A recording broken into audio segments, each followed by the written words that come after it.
Metal ako taký je podľa mňa energická hudba, kde sa nekladú medze na to, ako ten človek či už vyzerá, od nu metalu až po black metal proste, tí ľudia môžu vyzerať hociako a stále to môže byť veľmi kvalitná, dobrá hudba, ktorá má myšlienku, môžu to byť perfektní ľudia v osobných životách a tak ďalej.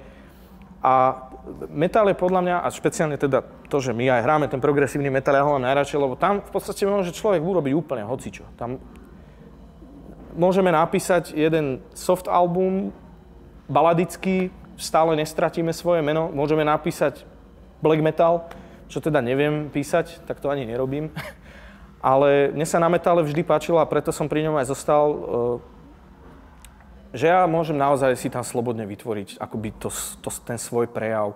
Tá hudba odpovedá tomu, čo ja by som chcel hrať, čo hrám a tak ďalej. Čiže ja mám to šťastie, že som stretol ďalších troch chalanov v Morne, ktorí to chcú robiť. Robíme to stále, robíme to rovnako.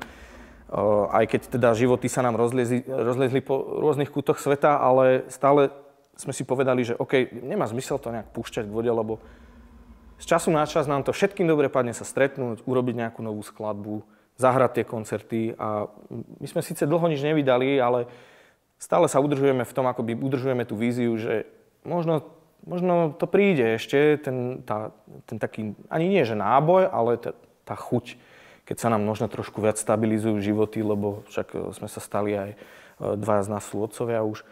Takže už ten čas je samozrejme, čas hrá proti nám a to čaká asi každého, kto tomu neobetuje úplne celý svoj život.